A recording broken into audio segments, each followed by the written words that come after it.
USA student visa का सबसे important aspect है एम्बेसी का इंटरव्यू। एडमिशन करा लिया आपने, डॉक्यूमेंटेशन भेज दिए, फीसेस पे कर दी, और अगर आपका इंटरव्यू अच्छा नहीं गया तो अकॉर्डिंगली वीज़ा नहीं आएगा आपका। जब भी कभी वीज़ा इंटरव्यू की बात होती है, जब भी किसी स्टूडेंट इंटरव्यू देना है, साथ के साथ उसके दिमाग में जो चलता है वो यही कि वो किसी ऐसे से मिले जिसने यूएस का इंटरव्यू फेस किया है और उससे वो पूछे कि किस किस तरह के क्वेश्चंस उससे पूछे गए थे, या साथ के साथ वो यूट्यूब पे या किसी और सोशल मीडिया के ऊपर चेकआउट करता है कि किस किस तरह के क्वेश्चन लोगों से पूछे गए हैं। ये एक नॉर्मल टेंडेंसी है हर एक स्टूडेंट की कि कैसे वो अपनी इंटरव्यू की तैयारी करता है। लेकिन मैं एज ए कंसल्टेंट आज आपके साथ में कुछ चीज़ें शेयर करूँगा कि ये जो आस्पेक्ट या ये जो सोच है या जो इस तरह से आप करते हो, इसके अंदर बहुत सारे चेंजेस की रिक्वायरमेंट है। मैंने खूब रिसर्च की है, खूब चीज़ें पढ़ी हैं, खूब चीज़ें देखी हैं, बहुत सारी एप्लीकेशंस मैंने की हैं। उन स्टूडेंट से एम्बेसी में क्या क्वेश्चन पूछे गए, किस तरह से पूछे गए, वो सब चीज़ें मैंने नोट की हैं। तो इन सब चीज़ों के आधार के ऊपर एक मैंने रिसर्च बनाई है और उस रिसर्च के थ्रू आपके साथ में आज एक्सप्लेन करने की कोशिश करूँगा कि आप अपने आप को इंटरव्यू के लिए कैसे तैयार करें। जब आप एम्बेसी में पहुँचते हो अपने इंटरव्यू के लिए, तो आपको लगता है कि ये क्वेश्चन पूछेगा, ये वो क्वेश्चन पूछेगा। सबसे इम्पॉर्टेंट आस्पेक्ट यहाँ पे ये होना चाहिए कि वो ये क्वेश्चन क्यों पूछेगा। तो मेरी रिसर्च के अंदर मैंने 3 पॉइंट्स निकाले हैं। ये 3 पॉइंट्स के मायने मतलब अगर आपको समझ में आ गए तो कोई भी क्वेश्चन आपका वीज़ा अफसर आपसे पूछे, आप उसका बहुत बढ़िया आंसर देंगे। पहला एस्पेक्ट उसके अंदर आता है आपकी प्रिपेयर्डनेस, मतलब कि ये जो प्रोसेस आपने किया है शुरू, एडमिशन का, कोर्स का, यूनिवर्सिटी की सिलेक्शन का, आप इसके लिए कितने प्रिपेयर्ड थे, कितना का आपने इसके अंदर टाइम इन्वेस्ट किया है, आप कितने सच्चे हैं इस चीज़ को लेके कि आपका ये रास्ता तो नहीं है सिर्फ यूएसए के अंदर जाने का। इस चीज़ के इर्द गिर्द के बहुत सारे वो क्वेश्चन पूछेगा। आप वेट करें, क्योंकि क्वेश्चंस तो आपके साथ में मैं शेयर करूंगा ही करूंगा, लेकिन ये 3 फैक्टर मैं चाहूँगा कि आप इसको बहुत ध्यान से सुने, समझें, क्योंकि इसके बेस के ऊपर सारा इंटरव्यू डिज़ाइन होता है। पहला पॉइंट प्रिपेयर्डनेस, दूसरा पॉइंट आता है financial status and capabilities. Visa officer questions के थ्रू आपसे जानना चाहेगा कि जो यूएस में आप पढ़ाई करने वाले हो, जिसके ऊपर बहुत सारा खर्चा आएगा, क्या आपके पास फाइनेंशियल स्पॉन्सर्स या आपके स्पॉन्सर जो भी हैं उनके पास में इतने फंड्स हैं कि वो पे कर पाएँ। तीसरा पॉइंट आता है कि आप बोनाफाइड हैं कि नहीं। अभी जो वर्ड है ना बोनाफाइड, ये हम हर दफ़े सुनते हैं, 50 जगह सुनेंगे इसको, लेकिन इसका मतलब क्या है? इसका मतलब ये है कि क्या वाकई में स्टूडेंट हैं, आप पढ़ना चाहते हैं, क्या पढ़ पाएंगे, कैसे पढ़ पाएंगे।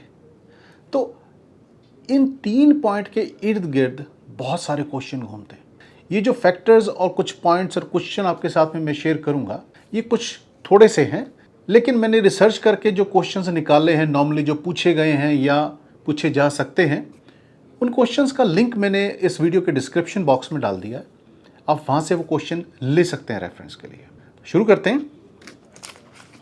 एक बहुत इंपॉर्टेंट क्वेश्चन जो स्टार्टिंग में ही आपके पास आएगा, तो इन्हीं के अंदर एक क्वेश्चन ये हो सकता है कि why United State of America. अब जो भी आप समझें इसमें, लेकिन आप सिंपली ये जान लें कि वो ये जानना चाहता है कि आपने अमेरिका को ही क्यों चुना है, आप ये कोर्स इंडिया में क्यों नहीं कर रहे, आप कनाडा क्यों नहीं जा रहे, आप न्यूजीलैंड क्यों नहीं जा रहे। तो ये क्वेश्चन जो पूछेगा, ये सिर्फ इस पॉइंट को स्पेसिफाई करना चाहता है कि क्या आपने इस चीज़ के ऊपर सर्चेज़ और कुछ रिसर्चेज़ की हैं कि आप यूएसए ही क्यों जाना चाह रहे हैं। दूसरा क्वेश्चन जो आपसे पूछा जाएगा, वो पूछा जाएगा आपके इंस्टीट्यूशन के बारे में कि आपने ये इंस्टीट्यूशन क्यों लिया है। तो वो क्वेश्चन कुछ भी हो सकता है, why you have selected this institution. मतलब अब यूएस की अगर बात करें तो 5300 यूनिवर्सिटीज़ के आसपास यूनिवर्सिटीज़ एंड कॉलेजेस हैं, तो उन 5300 में से आपने ये पर्टिकुलर क्यों चुना है। इसके लिए आपके पास एक स्ट्रॉन्ग आंसर होना ज़रूरी है। आप ये देख रहे होंगे कि मैं आपके साथ में पॉइंट डिस्कस कर रहा हूँ, किसी भी पॉइंट, किसी भी सेक्शन के ऊपर मैं आपको उसका जवाब नहीं दे रहा हूँ, और जितने और भी मैं पॉइंट पढ़ूंगा, मैं किसी का भी जवाब नहीं दूंगा आपको।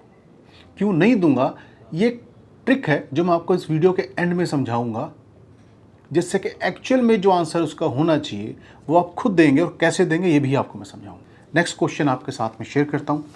Section of question, it will be related to the course. Suppose करें आप इंजीनियरिंग बैकग्राउंड का कोई कोर्स है, कोई फार्मेसी का कोई कोर्स है, कोई मास्टर्स प्रोग्राम है, कोई बैचलर्स प्रोग्राम है, तो ये पर्टिकुलर कोर्स क्यों ले रहे हो आप?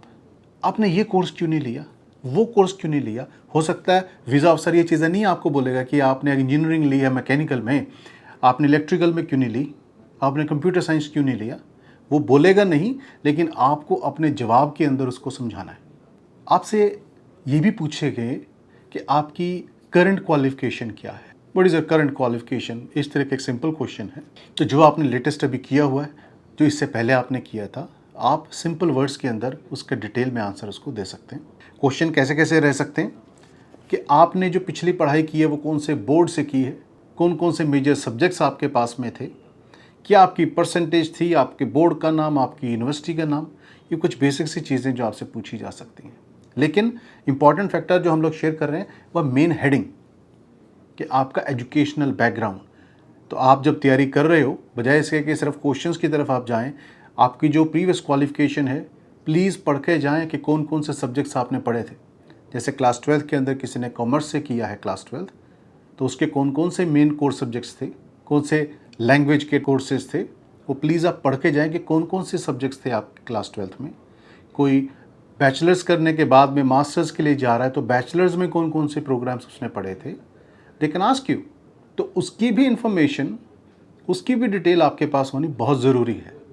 नेक्स्ट, यूएस के अंदर कई तरह की रिक्वायरमेंट्स हैं एडमिशन के लिए, जिसमें लैंग्वेज प्रोफिशिएंसी का भी एक टेस्ट है। कोई टॉफिल करेगा, कोई आइल्स के बेसिस के ऊपर एडमिशन लेगा, उसके साथ में जीआरई है, जीमेट है, सेट है, ये एप्टीट्यूड टेस्ट भी है यहाँ पे। सो इन केस आपने एप्टीट्यूड टेस्ट या प्रोफिशिएंसी टेस्ट को दिया हुआ है तो उसका स्कोर आपको मालूम हो कि किस सेक्शन में आपका कितना स्कोर है, क्योंकि इसके बारे में भी पूछा जा सकता है। साथ में वो ये भी पूछ सकते हैं कि ये टेस्ट आपने कब दिया था। जिन लोगों के पास में वर्क एक्सपीरियंस है वो प्लीज़ ध्यान से समझें कि क्योंकि आप जब अपना वीज़ा एप्लीकेशन फॉर्म भरते हो तो आप अपनी करंट सिचुएशन के बारे में भी उसमें मेंशन करते हो कि आप स्टूडेंट हो, आप जॉब कर रहे हो, जो भी आपकी पोजीशन है। तो अगर आप जॉब कर रहे हो या की है आपने कुछ जॉब या मल्टीपल आप जॉब्स कर चुके हो, तो एक एक जॉब के बारे में आपको मालूम हो। एक पर्सपेक्टिव क्वेश्चन आपकी जॉब से रिलेटेड भी बन सकता है कि ये जॉब आपने क्यों की, ये कंपनी कैसी थी, इस तरह की और कुछ कंपनीज के नाम बताएं, दे कैन आस्क यू। तो हर क्वेश्चन के अंदर आप ये पाएंगे कि वो ये जानना चाहते हैं कि आप कितने रेडी हैं, कितने प्रिपेयर्ड हैं और कितना जेन्युइन आप हैं। एक बड़ी पर्सपेक्टिव क्वेश्चन बनता है रिलेटेड टू आपकी फैमिली। आपकी फैमिली में कौन कौन है, वो क्या करते हैं, क्या उनकी फाइनेंशियल स्टेटस है, कौन आपको स्पॉन्सर कर रहा है फाइनेंशियली, कोई अगर उसमें से स्टूडेंट है, कोई जॉब करता है, तो उन सब की डिटेल्स भी वो जानना चाहेंगे। तो क्वेश्चंस वहाँ से भी निकल के आ सकते हैं। फैमिली के साथ साथ अगर आप बता रहे हैं कि फैमिली में आपके पेरेंट्स हैं, सिबलिंग हैं, ग्रैंड पेरेंट्स हैं, तो आपसे ये भी पूछा जा सकता है कि आपको स्पॉन्सर कौन कर रहा है। तो जो स्पॉन्सर हैं आपके, उनकी फाइनेंशियल एबिलिटी, उनकी इनकम और वो आपसे रिलेटेड कैसे हैं। अगर आपके ग्रैंडफादर आपको सपोर्ट कर रहे हैं फाइनेंशियली, तो you should know it and you should mention कि आपके ग्रैंडफादर आपको या ग्रैंड मदर आपको वो मैटरनल साइड की है, पैटर्नल साइड की है, आपके फादर, आपके मदर, आपके ब्रदर जो भी हैं, तो वो रिलेशनशिप भी आपसे पूछा जा सकता है उसके बारे में। एक बहुत इंपॉर्टेंट सेक्शन है, वो है आपके फ्यूचर प्रॉस्पेक्ट्स, कि आप यूएस में आ रहे हो, 2 साल या 4 साल का जो भी प्रोग्राम आप करना चाहोगे, ग्रेजुएट या अंडर ग्रेजुएट, वो करोगे, इतना सारा उस पर पैसा लगाओगे, इतना सारा आप टाइम लगाओगे। आपकी सोच क्या है इसके पीछे, क्या करना चाहते हो आप, क्या आपके कुछ प्लान्स हैं, किस किस तरह की कंपनीज़ में आपको जॉब मिल सकती है इनकेस आप जॉब करना चाहते हो, आपका फैमिली बिजनेस है, तो आपका मोटिव क्या है पढ़ाई करने का, ये बहुत ज़रूरी है आपके पास में कन्फर्म हो, क्योंकि इसके बारे में भी बहुत सारी दफ़े मैंने देखा है कि स्टूडेंट से क्वेश्चन पूछे हैं। सो एक बहुत पर्सपेक्टिव क्वेश्चन है ये। So I think you should be prepared for this question very well. Next question ये भी आता है कि आपने अगर पहले कभी कोई किसी भी तरह का वीज़ा अगर अप्लाई किया था तो उसकी डिटेल्स भी आपसे मांगी जा सकती है। कदे भी होता है कि एक वीज़ा आपने अप्लाई किया और वो बहुत टाइम पहले किया था, उसकी डिटेल्स अवेलेबल नहीं है, तो पहली बात तो फॉर्म में भरें कि आपने पहले वीज़ा अप्लाई किया था, और जब इंटरव्यू आपका कंडक्ट हो रहा है तो इंटरव्यू के दौरान आप ज़रूर इस चीज़ को बोलें कि यस मैंने अप्लाई किया था और उस टाइम पे वीज़ा का जो भी सिचुएशन थी नहीं मिला, क्योंकि नहीं मिला तभी आप दोबारा अप्लाई कर रहे हैं, इस करके उसको आपको झूठ बोलने की ज़रूरत नहीं है। यू शुड मेंशन कि आपने पहले अपना वीज़ा अप्लाई किया था। अब एक बहुत इंपॉर्टेंट सेक्शन मैं आपके साथ में शेयर करूंगा, जो कि कॉमन मिस्टेक भी आप कह सकते हो बहुत सारे एप्लीकेंट करते हैं। जैसे कोई स्टूडेंट ने इंजीनियरिंग की है, अब वो मैनेजमेंट की तरफ अगर वो प्लान कर रहा है जाने का और उसका कोर्स मैनेजमेंट का है, तो आप देखेंगे उसकी लेन चेंज हो रही है। ऐसे ही अदर फील्ड के अंदर भी अगर आप देखें, अगर आप अपना लेन चेंज करके कोई प्रोग्राम ले रहे हैं, अपनी स्ट्रीम का प्रोग्राम नहीं है, दूसरी स्ट्रीम का अगर आप प्रोग्राम लेने हैं, तो क्यों ले रहे हैं, उसका पाथ क्या है, इसके लिए आपको ज़रूर पूछा जाएगा, पूछा जा सकता है इनफैक्ट, और आपके पास में इसका क्लियर आंसर चाहिए। ये कारण है, ये पॉसिबिलिटी मैं देखता हूँ, और ये करने से मुझे इस तरह के बेनिफिट फ्यूचर में नज़र आ रहे हैं। तो एक बहुत इंपॉर्टेंट पॉइंट है, आप जिन लोगों की केसेस के अंदर इस तरह की सिचुएशन है, प्लीज़ इसको इंपॉर्टेंटली चेक करें और इसके लिए एक अच्छा सा आंसर प्रिपेयर करें। आंसर किस तरह के रहेंगे मैंने आपको पहले भी बोला है कि मैं आपको एंड में बताऊंगा। जब भी आप इंटरव्यू के लिए जाएं, एक चीज़ का बहुत इंपॉर्टेंटली ध्यान रखें कि वो वीज़ा ऑफिसर आपको जानना चाहता है। तो आप मेरे हिसाब से इस तरह से उसके साथ में पेश आएँ या बात करें कि आप अपने किसी फ्रेंड के साथ में बात करें। तो जैसे मैं आपके साथ अभी कनेक्ट होने की कोशिश कर रहा हूँ, तो मैं आपको समझाने की कोशिश कर रहा हूँ कि किस तरह से आप इसको कंडक्ट करें। ऐसे ही जब आपसे क्वेश्चन पूछा जाए वीज़ा इंटरव्यू के दौरान, तो आप भी वीज़ा ऑफिसर को एज अ फ्रेंड लें कि वो जानना चाह रहा है आपकी चीज़ें। तो ये सिचुएशन आपको बहुत ईज़ में लेके आएगी और आप अपने आंसर बड़े कंफर्टेबली देंगे। चलिए अब हम उस सेक्शन में आते हैं जिसके बारे में मैंने कहा था कि आपको एंड में बताऊंगा कि क्या ट्रिक है कि आपको आंसर्स को याद करने की ज़रूरत नहीं है। ट्रिक ये है कि जितने भी वीज़ा ऑफिसर्स हैं, जितना मैं अपनी रिसर्च में मैं जान पाया हूँ, उन लोगों का हमेशा एक फैक्टर ये रहा है कि हम नहीं चाहते कि स्टूडेंट यहाँ पे आके तोते की तरह रटे रटाए आंसर्स हमको दे। कैंडिड आंसर्स हों, जैसे ही हम स्पॉन्टेनियस उससे पूछ रहे हैं, जो उसके दिमाग के अंदर है उस तरह की वो चीज़ों के आंसर हमारे को दे। एक जैसे रटके नहीं आ जाते थे बचपन में, हम सब सुनते थे कि इसने रट्टे मारे हुए हैं। क्वेश्चंस के रट्टे ना मारें, ये सबसे बड़ी ट्रिक है। क्योंकि जो आप रट्टे मारोगे ना, वो किसी न किसी का इंटरव्यू या किसी न किसी का वीडियो या किसी न किसी के दिए गए क्वेश्चंस के आंसर के रट्टे मारोगे। आप अगर रट्टे मार के गए हो तो एक चीज़ का ध्यान रखें कि वीज़ा ऑफिसर आप जैसों को कितनों को मिलते हैं दिन में। अगर 10 लोग रट्टे मार के पहुंचे हुए हैं ना, तो उनको पता लग जाता है कि ये क्वेश्चन मैंने उससे पूछा था, उसने भी यही जवाब दिया, इससे पूछा, इसने भी ये जवाब दे दिया, दोनों ने रट्टे मारे हुए हैं। सो ये है मेरी सजेशन आपको, यही है मेरी ट्रिक आपको, रट्टे ना मारें। एक चीज़ और समझें इसमें कि क्वेश्चन के अंदर भी क्वेश्चन है। उसने एक लाइन के अंदर आपसे कुछ पूछा है, उस पूछने के अंदर 3 बातें पूछी, आप अगर एक का जवाब देंगे तो आपका आंसर कंप्लीट नहीं है। सो इम्पॉर्टेंट चीज़ है कि आप क्वेश्चन को सुने, क्वेश्चन को समझें और उसके बाद में स्पॉन्टेनियस जो जवाब आपके दिमाग के अंदर है वो आप दें। और ये जवाब देने के लिए एक अच्छी चीज़ ये है कि आप अपनी रिसर्च चालू रखें, चीज़ों के बारे में पढ़ें, इंस्टीट्यूशंस के बारे में पढ़ें, यूनिवर्सिटीज़ के बारे में पढ़ें, लोकेशन के बारे में पढ़ें, वो कोर्सेज़ करने के बाद में किस किस तरह की अपॉर्चुनिटीज़ आपको मिलती हैं उसके बारे में पढ़ें। मतलब माल मटेरियल इकट्ठा करें, तभी तो आप आंसर दे पाओगे। इस टिप के साथ एक और टिप आप लें, जो भी आप क्वेश्चन का जवाब दे रहे हैं कोशिश करें पूरी ऑनेस्टी के साथ दें, क्योंकि जब आप ऑनेस्ट होकर आंसर देंगे तो अगले को भी ढंग से समझ में आएगा, क्योंकि वो वर्ड्स आप ही के हैं, वो किसी दूसरे ने यूज़ नहीं किए हैं, तो इस करके उसका बेनिफिट आपको बहुत होने वाला है। तो ये थी मेरी ट्रिक कि कैसे आप अपने आंसर बना सकते हैं, कैसे बढ़िया ढंग से आप अपना इंटरव्यू दे सकते हैं।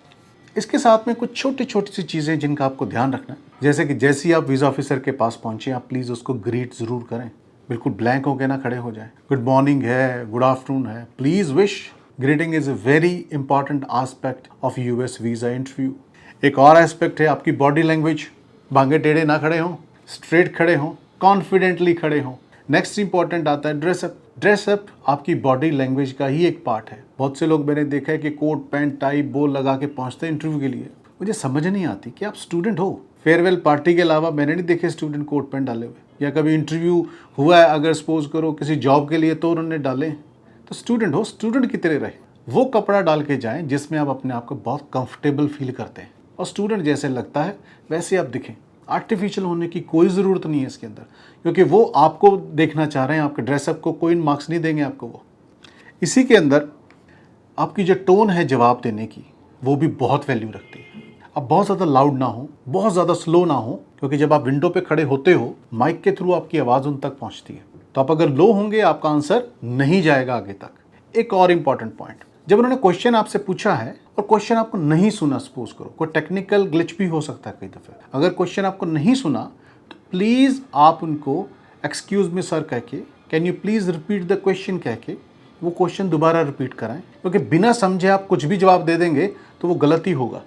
उसके एंड में जैसे ही इंटरव्यू ख़त्म होता है, इंटरव्यू का जो भी डिसीजन रहे, आमतौर पे वो बता देते हैं कि your visa is approved, your visa is not approved. मैं कहता हूँ जो भी डिसीजन रहा है, आपके फेस पे एंड तक स्माइल चाहिए और एंड में आप थैंक यू कह के अपना इंटरव्यू ख़त्म करें। क्योंकि यूएस के अंदर ये देखा गया है कि पहली दफ़े कई लोगों को वीज़ा नहीं मिलता पहले इंटरव्यू में, बहुत सारों को मिल जाता है पर बहुत सारों को नहीं मिलता। आप जिस तरह का एंड करके आएंगे, नेक्स्ट टाइम फिर पहुंचना है ना हमें, तो इन केस अगर किसी का वीज़ा रिफ्यूज़ हो जाता है पहली दफ़े, तो प्लीज़ डोंट लूज़ होप। मैंने बहुत से एप्लीकेंट देखे हैं जिनका वीज़ा सेकंड टाइम में आया, बहुत सारों का थर्ड टाइम में आया, फोर्थ अटैम्प्ट के अंदर आया। तो जैसे ही आपका इंटरव्यू ख़त्म हो, प्लीज़ आप थैंक यू के साथ, एक अच्छी स्माइल के साथ अपना वीज़ा की एंडिंग करें। वीज़ा रिलेटेड अपडेट्स डेली आते रहते हैं, तो हम लोग भी कोशिश करते हैं कि डेली बेसिस के ऊपर जैसे कोई अपडेट आया है उसके ऊपर वीडियो बनाएं, पोस्ट बनाएं और अपने सोशल मीडिया के ऊपर डालें। तो मेरी आपको एक सजेशन है कि हमारे इस चैनल को सब्सक्राइब करें, वीडियो को लाइक और शेयर ज़रूर करें, और इन केस आपका कोई भी क्वेश्चन, क्वेरी कुछ भी है तो आप प्लीज़ कमेंट बॉक्स में ज़रूर डालें, सो दैट हम उसका साथ के साथ आपको जवाब दे पाएँ। ये वीडियो देखने के लिए आपका बहुत बहुत धन्यवाद। Thank you very much.